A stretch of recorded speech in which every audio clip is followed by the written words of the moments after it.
Bueno, vamos a dar inicio a la 9ª clase que seguimos desarrollando la unidad 2. Hasta el día de ayer vimos el tema de conducta y ahora vamos a empezar con el bloque de constitución subjetiva, que son los elementos que el psicoanálisis nos aporta para entender el sujeto, ¿sí? Entonces, de algún modo vamos a seguir con el dossier.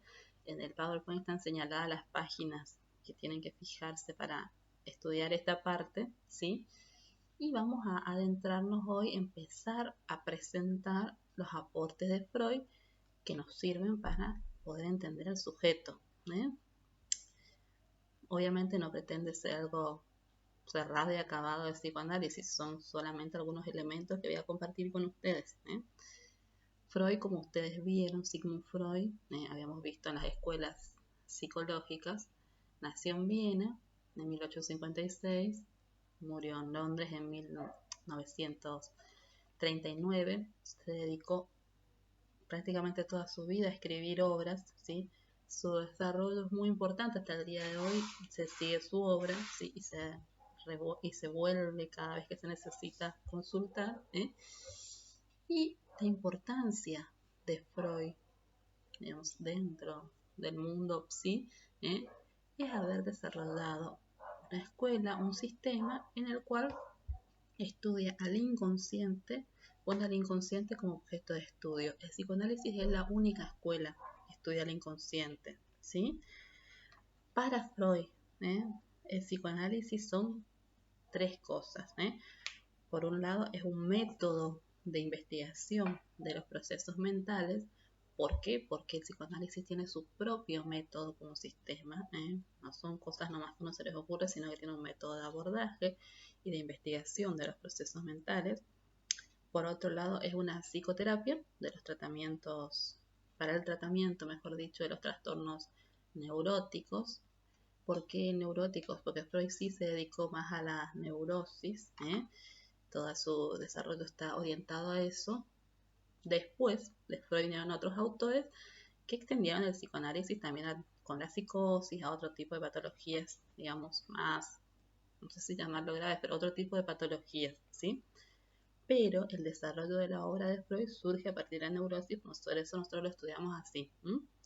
Bueno, y por otro lado, una teoría científica sobre la psicología, El psicoanálisis está desarrollado como teoría científica. Si ustedes leen la obra de Freud, que es mucha, hay toda una teorización que subyace a eso.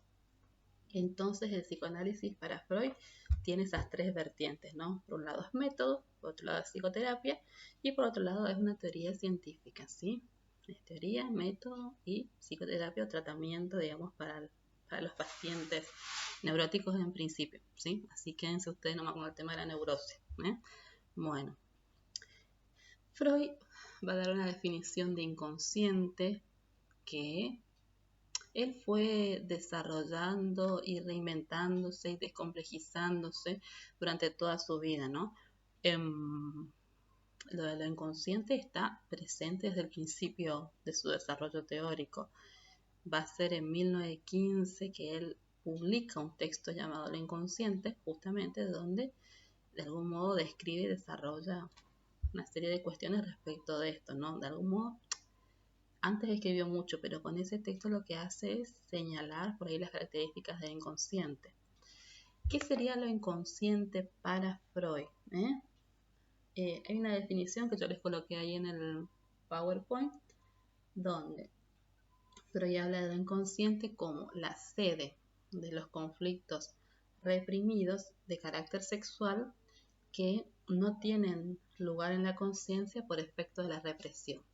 Entonces, inconsciente para Freud es una sede de los conflictos reprimidos de carácter sexual que no tienen lugar en la conciencia por efecto de la represión. Lo de carácter sexual les voy a explicar la clase que viene, De todos modos, ustedes quédense con la idea esta vez de que el concepto de sexualidad es amplio, muy amplio y no tiene que ver solamente con la genitalidad, Pero eso vamos a retomar la clase que viene cuando hablemos justamente de evolución psicosexual. Bueno, entonces, ¿qué nos queda en la definición? Sede de conflictos reprimidos. La represión es un mecanismo defensivo señalado por Freud, por el cual habla en la represión como un esfuerzo de desalojo. ¿Qué quiere decir eso? ¿Qué es lo que es desalojado? Para Freud, los contenidos en la conciencia que son displacenteros, ¿sí? Son enviados al inconsciente justamente por entrar en conflicto con la conciencia. Y ahí están las vivencias infantiles, están un montón de cuestiones que fueron, digamos, contenidos displacenteros, conflictivos en su momento, y entonces por efecto de la represión son enviados al inconsciente. Ahí está el esfuerzo de desalojo, ¿sí? Ahora, desde el inconsciente, no es que el contenido se queda reprimido nomás, sino que esos contenidos reprimidos que fueron desalojados de la conciencia quieren volver a la conciencia, quieren volver a salir, quieren retornar. Entonces Freud lo que dice, y esto es muy importante que ustedes entiendan, es que se produce una transacción, como un acuerdo entre la conciencia y el inconsciente. De algún modo la conciencia permite salir a los contenidos del inconsciente, pero con la condición de que salgan disfrazados. ¿Qué quiere decir eso? Que no salgan tal cual, porque tal cual si salen esos contenidos reprimidos, por algo fueron reprimidos, ¿no? Fueron desalojados de la conciencia. Entonces salen de forma disfrazada a través de sueños, actos fallidos, síntomas, chistes, son las formas en que tienen de salir los contenidos del inconsciente a la conciencia. Entonces, el inconsciente, volvemos a la definición, es una sede de conflictos reprimidos de carácter sexual que no tienen lugar en la conciencia justamente por efecto de esta represión. Y esta represión va a ser un esfuerzo de desalojo de esos contenidos, digamos, displacenteros al inconsciente. ¿Sí? ¿Para qué? Para que después quieran volver a retornar. Entonces, para Freud, muchos de los conflictos intrapsíquicos tienen que ver con estas dificultades entre la conciencia, el inconsciente, el mundo externo, o sea, todos, que después vamos a ir viendo cuando veamos aparato psíquico, que va a ser en otra clase, ¿sí? Volvemos al inconsciente. El inconsciente, para Freud, tiene 4 características que son las que están plasmadas en el texto del inconsciente. Primera característica, el inconsciente es atemporal. ¿Qué quiere decir eso? Que no tiene tiempo cronológico, ¿sí? A diferencia de la conciencia, que sí es temporal. No hay tiempo cronológico, quiere decir que no hay un pasado, presente, futuro. Todos los recuerdos, todo coexiste, digamos, en un mismo lugar.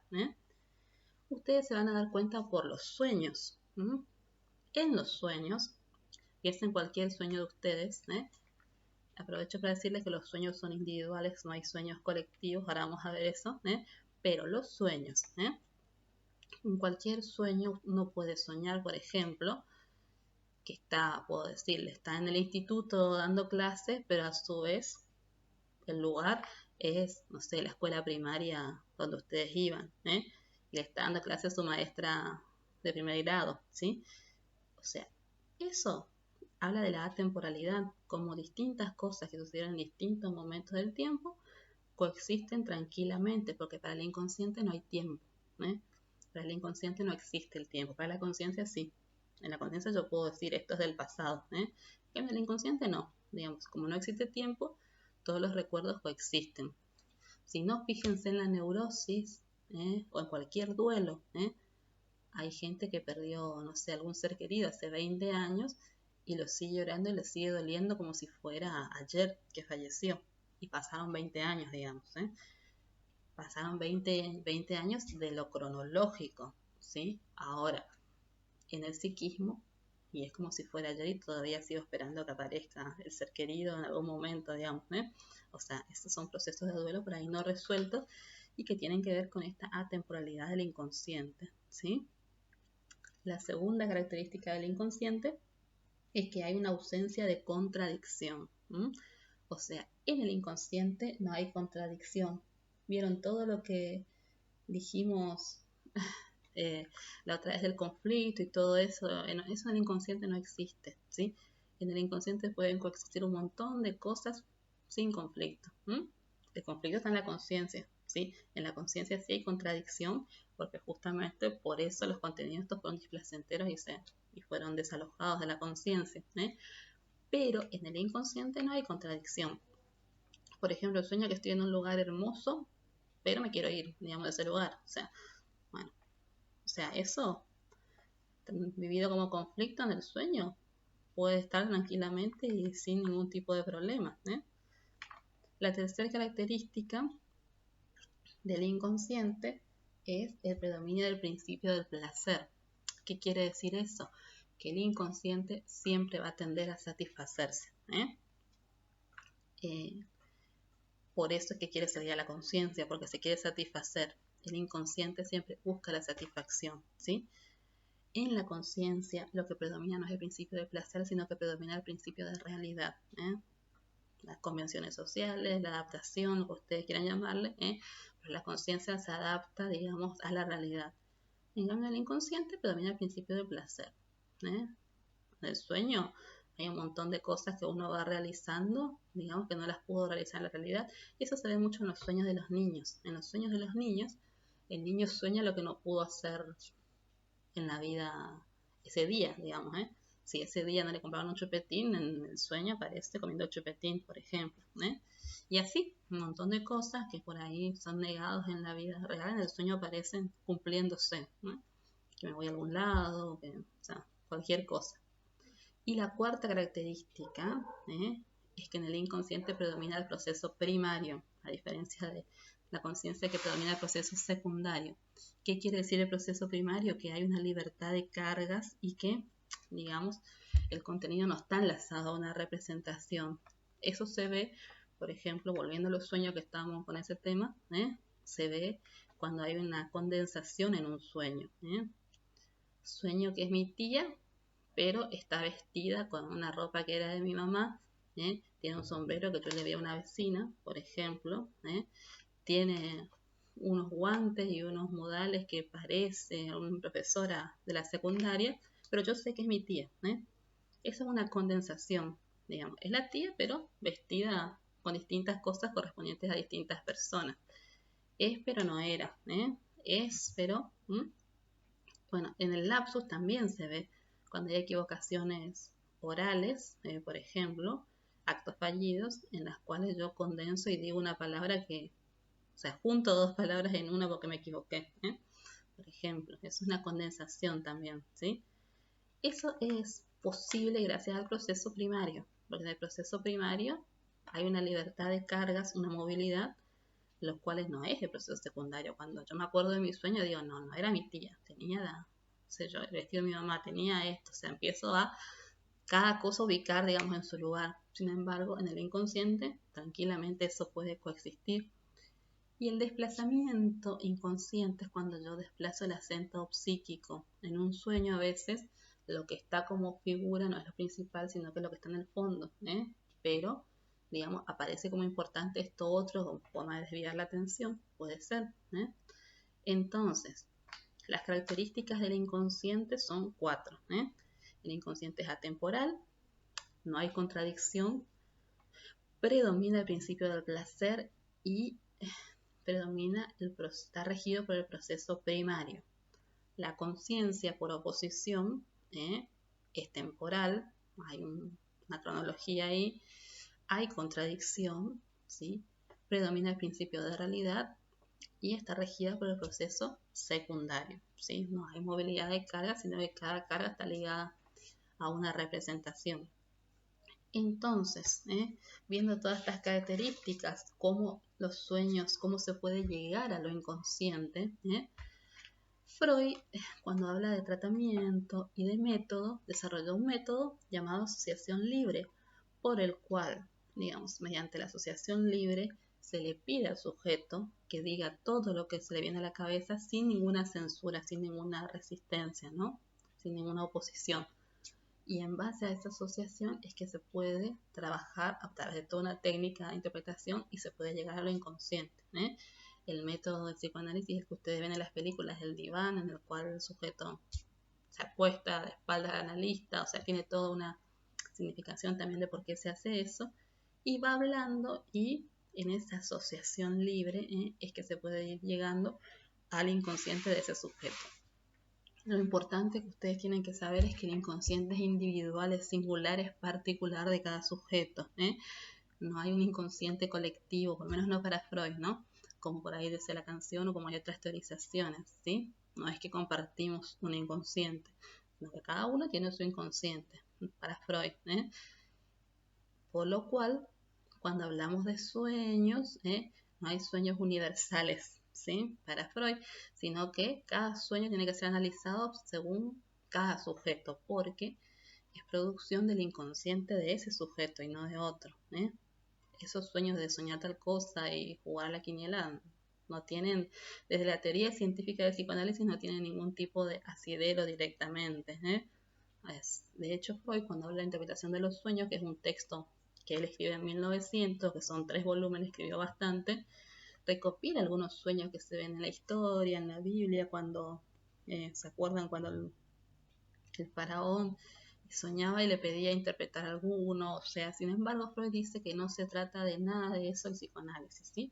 Sino que en cada sujeto hay que ir como encontrando sus coordenadas para poder analizarlo subjetivamente en la historia y la producción de ese sujeto, Entonces, por último, o sea, teníamos el inconsciente, las características y volvemos a retomar cómo esto vuelve. Hay un método que es la asociación libre y cómo se manifiesta el inconsciente en la conciencia a través de formaciones sustitutivas, a través de estas transacciones que les había dicho al principio, que hace la conciencia con el inconsciente para que los contenidos reprimidos puedan retornar de alguna manera.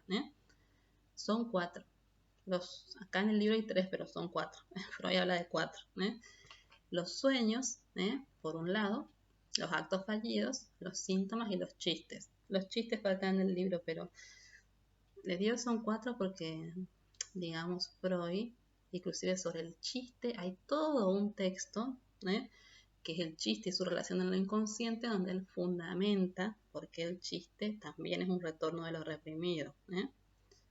O sea, el chiste, para que sea chiste, tiene que tener una comunidad psíquica, o sea, para que el otro se ría, tiene que resonar con algo de su inconsciente. Vieron que hay chistes y no se ríe nadie, en cambio hay otros chistes que sí logran su cometido.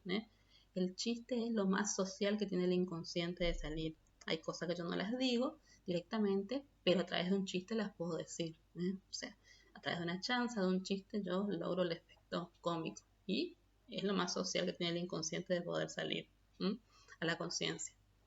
Los sueños.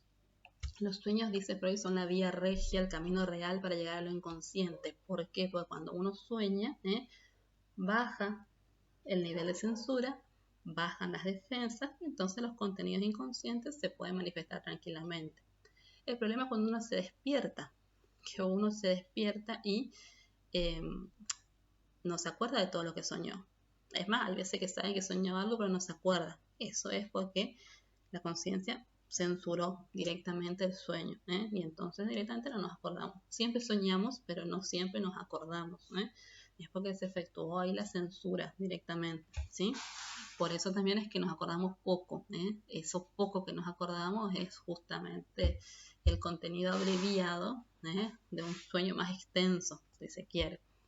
Entonces los sueños son el camino directo para llegar al inconsciente, porque como dijimos, en un sueño baja todo a nivel de censura y defensividad. Por otro lado, tenemos, como les dije, los sueños no son colectivos, son individuales, y en el texto de Freud hay muchos sueños de los cuales analizó.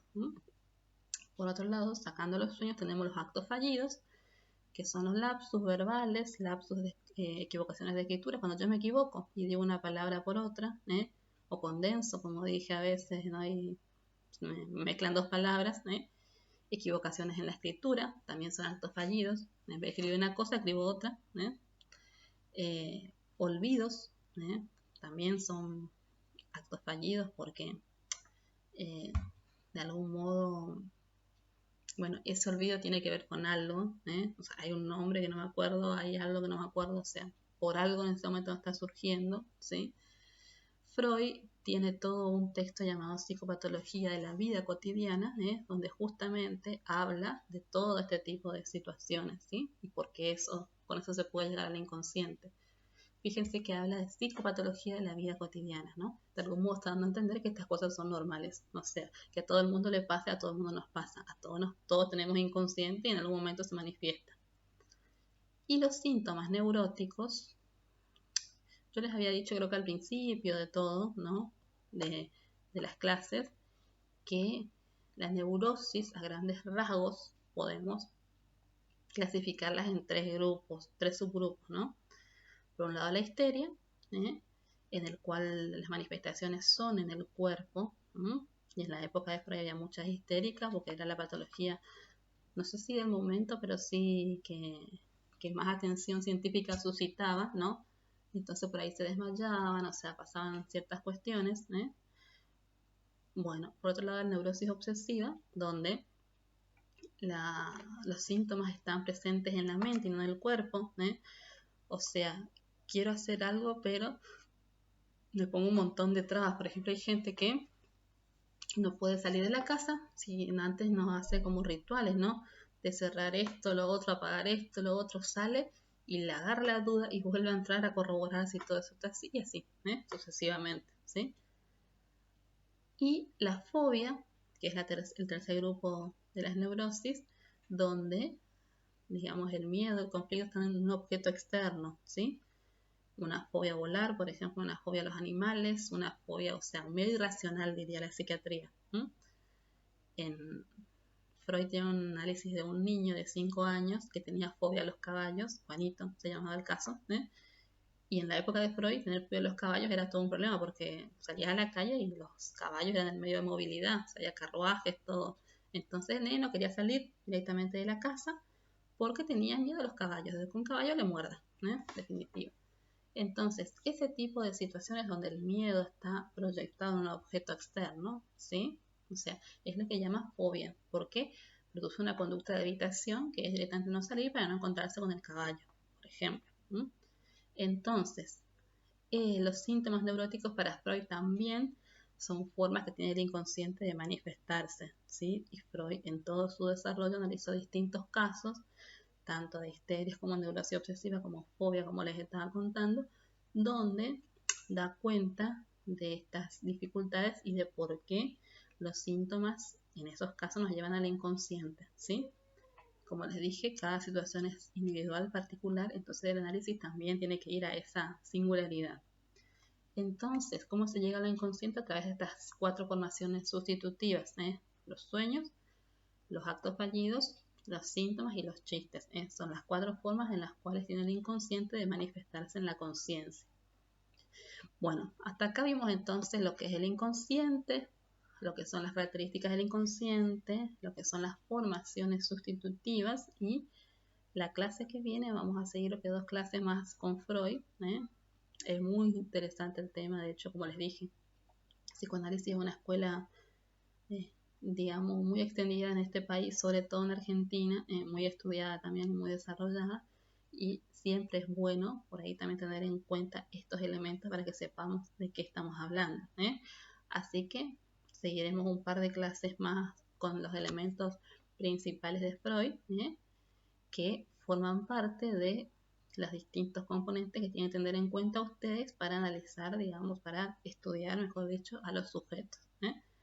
Bueno, como les digo, siempre espero preguntas, intercambios, o sea, si bien las clases son grabadas, pero yo respondo toda pregunta que hacen por mensajería, sin ningún problema, O sea, justamente respecto a estas clases.